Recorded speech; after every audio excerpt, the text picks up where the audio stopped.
आखिर अखिलेश यादव ने ऐसी कौन सी रणनीति तैयार की है जिसे अब उत्तर प्रदेश के मुख्यमंत्री योगी आदित्यनाथ के बाद केंद्रीय स्तर पर संसद में बीजेपी का राष्ट्रीय नेतृत्व परेशान होता दिखाई दे रहा है। बहुत स्वागत है आप सभी का। आप देख रहे हैं द राजनीति। मैं हूं जबार खान, एक बार फिर से खबर और विश्लेषण के साथ आप सभी के सामने हूं। आज का जो विषय है खबर और विश्लेषण में, इसमें आप जानेंगे कि भारतीय जनता पार्टी का राष्ट्रीय नेतृत्व किस तरीके से समाजवादी पार्टी के मुखिया अखिलेश यादव की रणनीति के सामने परेशान दिख रहा है। और उसमें सामने है इकरा हसन, कैराना से सांसद इकरा हसन। वो इकरा हसन जिनकी तारीफ में राज्य से लेकर के देश से लेकर के विदेशों में लोग कसीदे पढ़ते हैं। वो इकरा हसन जिनकी उम्र महज 30 साल है, जो विदेश से पढ़ करके आई, पहली बार लोकसभा का चुनाव लड़ा और पहली बार भारतीय जनता पार्टी के प्रत्याशी को इस तरीके से चित किया और संसद में पहुंच करके जिस अंदाज में उन्होंने अपनी बात रखी, हर कोई इकरा हसन का मुरीद होता चला गया। एक तरफ जहां इस चुनाव में उत्तर प्रदेश के उपचुनाव हो, हरियाणा का विधानसभा का चुनाव हो या फिर जम्मू कश्मीर का चुनाव हो, जिस अंदाज में इकरा हसन का जलवा अलग अलग जगहों पर देखा है, उसका तो विरोधी भी कायल होते चले जा रहे हैं। अखिलेश यादव इस बात से गदगद हैं कि उनके पास में इकरा हसन जैसे एक ऐसी नेत्री आ चुकी है जिसमें अपार क्षमताएं हैं, जिसमें ऐसी वो तमाम चीजें हैं जिसके बुनियाद पर समाजवादी पार्टी आगे बढ़ने में और ज्यादा तेजी के साथ में चल पाएगी। मगर भारतीय जनता पार्टी क्यों परेशान हुई इकरा के नाम से? हमने यहां पर लिखा है, संसद में बढ़ा इकरा का कद। जी हां, आपने देखा अभी तक संसद में इकरा हसन की पहली स्पीच हो या फिर इकरा हसन ने जब जब संसद के भीतर अपनी बात रखी, उसका डंका बचा पूरे देश के अंदर। विरोधी दलों के नेताओं ने, केंद्रीय मंत्रियों ने, मोदी के मंत्रियों ने सराहना की, तारीफ की। मगर अब अखिलेश यादव इकरा हसन के माध्यम से भारतीय जनता पार्टी के केंद्रीय नेतृत्व को, मोदी और शाह को चुप कराने के लिए एक नया प्लान लेकर के आए हैं। और वो नया प्लान क्या है? दरअसल अब इकरा हसन और अखिलेश यादव की जोड़ी, जिसमें अवधेश प्रसाद का साथ होगा, मोदी और शाह को चुप कराने जा रहे हैं संसद के भीतर। भारतीय जनता पार्टी जो अभी तक इस लोकसभा चुनाव से पहले तक यक्षत राज बीजेपी का जिस तरीके से चलता था संसद के भीतर, उसके मकड़ जाल को या उस पूरे जाल को तो अखिलेश यादव ने उत्तर प्रदेश में 37 सीटें अर्जित करके तोड़ ही दिया था। 240 सीटें विपक्ष अगर बीजेपी के सामने, एनडीए के सामने मजबूत पोजीशन में खड़ा हुआ तो उसमें अखिलेश यादव का बहुत बड़ा रोल रहा है।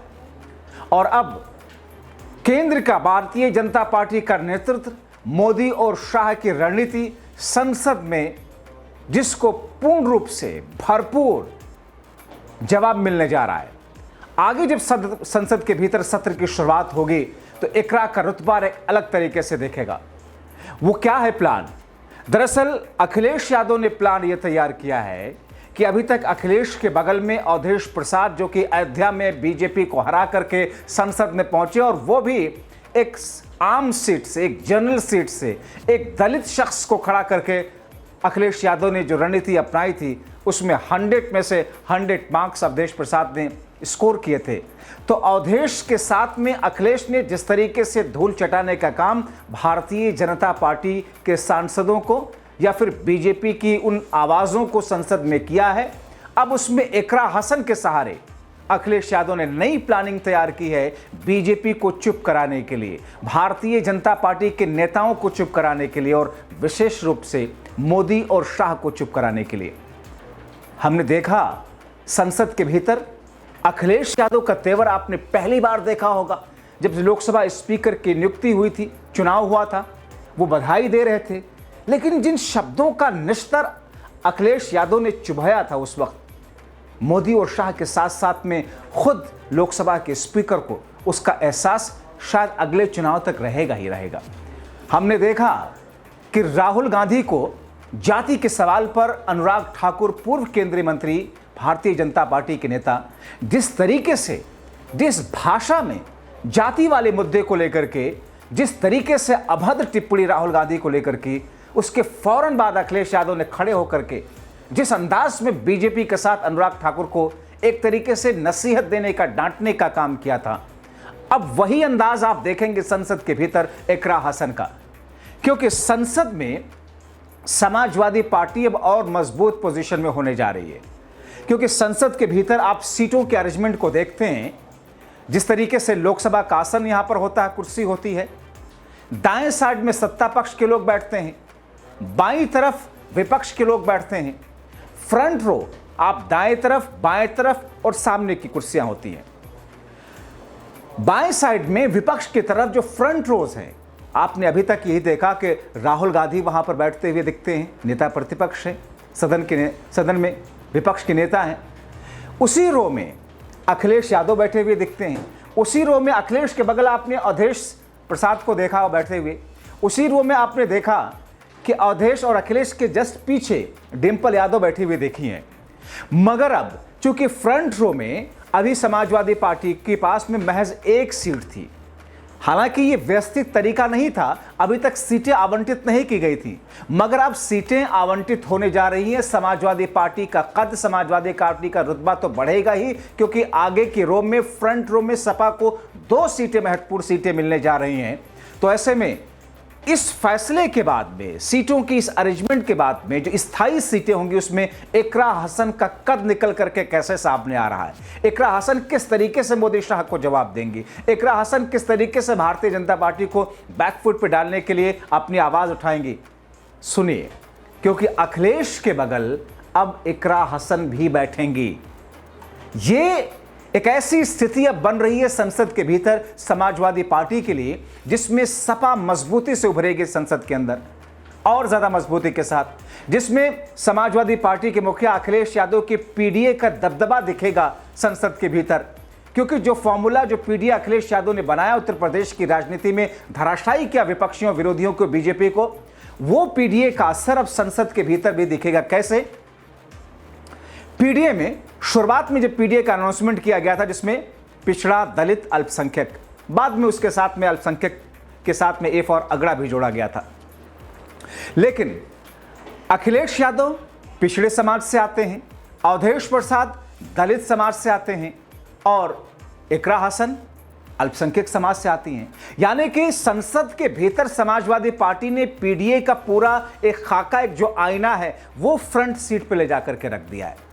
सिर्फ कहने के लिए अखिलेश ने नहीं कि साहब पीडीए पीडीए पीडीए नहीं, पीडीए का असर चुनावी राजनीति में दिखा नतीजे के शक्ल में, और पीडीए का इंपैक्ट, पीडीए की झलक अब संसद के भीतर विपक्ष के पहले रो की उस सीट पर दिखेगी, उसकी झलक दिखेगी जहां पर अखिलेश पूरा पीडीए कॉम्बिनेशन लेकर के बैठेंगे। यानी कि जो एक सीट बढ़ रही है पहली पंक्ति में समाजवादी पार्टी को मिल रही है, हालांकि अभी लोकसभा स्पीकर की तरफ से या अभी लोकसभा की जो सेक्रेटरीट है उसकी तरफ से अनाउंसमेंट नहीं किया गया है, लेकिन नाम एक मांगा गया है। 2 सीटें मिल चुकी हैं समाजवादी पार्टी को, 4 सीटें कांग्रेस पार्टी के पास में है, 2 सीटें समाजवादी पार्टी के पास में होंगी, 1 सीट डीएमके के पास में होगी। कहा यह जा रहा है कि 1 सीट ममता बनर्जी के पास में, उनकी पार्टी के पास में भी हो सकती है। तो अब अखिलेश यादव ने इन सीटों के अरेंजमेंट में जिस तरीके से जो रणनीति अभी बनाई है, और मेरे सूत्र समाजवादी पार्टी से जुड़े हुए अखिलेश के करीबी जो ये बताते हैं कि इकरा हसन का कद अभी तक न सिर्फ चुनावी राजनीति के साथ साथ में लोगों के बीच में सियासत में बढ़ता हुआ दिखा, बल्कि अब संसद के भीतर भी दिखेगा, वो इस नजरिए से कि अखिलेश यादव के बगल में इकरा हसन बैठेंगी। हालांकि इस फैसले का भी अनाउंसमेंट नहीं किया गया है, मगर आने वाले दिनों में इकरा हसन जब अखिलेश यादव के बगल में होंगे, वहां अवधेश प्रसाद होंगे, तो पूरा एक पीडीए कुनबा, एक तरीके से दलित, पिछड़ा और अल्पसंख्यक एक साथ मिलकर के मोदी शाह की आवाज को, जिस तरीके से मोदी शाह के प्रहार को या बीजेपी के मंत्रियों को, केंद्रीय मंत्रियों को या फिर बीजेपी के सांसदों को मुंह तोड़ जवाब देने के लिए इकरा हसन का सहारा अखिलेश यादव अब संसद में भी लेने जा रहे हैं। अभी तक आपने देखा होगा, जैसा कि सीटों का अरेंजमेंट मैंने बताया, यह अस्थायी था, मगर अब स्थायी तौर पर सीटें अरेंज की जा रही हैं, और आने वाले दिनों में ये तस्वीर साफ हो जाएगी। हालांकि बहुत सारे लोगों ने कयास इस बात के भी लगाए कि अखिलेश वहां पर किसको बिठाएंगे। अवधेश प्रसाद, फिलहाल अखिलेश अपने बगल में उनको बिठाते हैं, क्या वहां बगल में डिंपल जा सकती हैं? क्या वहां समाजवादी पार्टी के परिवार के लोग, अखिलेश यादव के परिवार के लोग, कुछ लोग जो सांसद जीते हैं, बने हैं, वो वहां पर बैठ सकते हैं? कोई महिला वहां पर हो सकती है? तमाम की तमाम ऐसी कयास आराई वहां पर चलती रही, मगर ये मेरे विशेष सूत्र बता रहे हैं अखिलेश यादव ने ये रणनीति तैयार की है, जिस एक तीर से कई निशाना साध दिया अखिलेश यादव ने। इकरा हसन को फ्रंट रो में बिठाने के फैसले को लेकर के, जिसका अनाउंसमेंट जब होगा आपके सामने आपको फिर आकर के बताएंगे। लेकिन एक तीर से कई निशाना अखिलेश ने कैसे साधा, यही अखिलेश की रणनीति का कमाल है कि साहब पीडीए की पूरी झलक वहां पर दिख गई, साथ में एक महिला नेत्री भी, क्योंकि अभी तक दोनों ही पुरुष नेता थे। एक महिला को भी जगह अखिलेश यादव ने, यानी कि महिलाओं के सम्मान और महिलाओं को ताकत देने के लिए अखिलेश यादव जो बातें करते हैं उसकी झलक भी संसद के भीतर उन्होंने दिखाई कि हम महिलाओं को भी इस तौर पर आगे कर रहे हैं। तो पीडीए की झलक, एक पिछड़ा, एक दलित, एक अल्पसंख्यक, एक महिला नेत्री और खुद एक फायर ब्रांड नेता के तौर पर, समाजवाद के एक फायर ब्रांड नेता के तौर पर, जो कि बहुत एग्रेसिव होते हैं। आपने देखा अवधेश प्रसाद की उम्र है अच्छी खासी, बोलते बहुत शालीनता के साथ में, लेकिन उनकी बातों में जितना वजन होता है उसकी झलक आपने देखी चुनाव के भीतर, जब अयोध्या की जनता ने उन पर भरोसा किया। यंग है 30 साल के इकरा हसन, मगर उनके विजन को, उनकी बातों को, उनकी स्पीच को और उनके तर्कों को जब लोग सुनते हैं तो लोग वाह वाह कहते नहीं थकते। अखिलेश यादव का तेवर, उनका चुभने वाला नश्ता जैसा शब्द आपने जब संसद के भीतर सुना था, मुस्कुराते हुए हल्के चेहरे पे मुस्कान लेकर के, तो मानो ऐसा लगा था एक बार कि इस देश की सबसे बड़ी विपक्षी पार्टी, वो कांग्रेस के बजाय, ऐसा कुछ लोगों के मन में आया कि शायद ये ऐसी झलक मिल रही कि अखिलेश यादव की पार्टी ही विपक्षी पार्टी है। क्योंकि अखिलेश का अंदाज, अखिलेश का तेवर, अखिलेश की रणनीति और अखिलेश की पूरी जो टीम है संसद के भीतर में, उसका असर, उसका इंपैक्ट बड़े स्तर पर दिखता है। और अब अखिलेश अपने साथ इकरा हसन को संसद के भीतर लेकर के मोदी शाह की बोलती बंद करने की एक नई रणनीति बना चुके हैं। फिलहाल अभी के लिए इतना ही, बहुत शुक्रिया।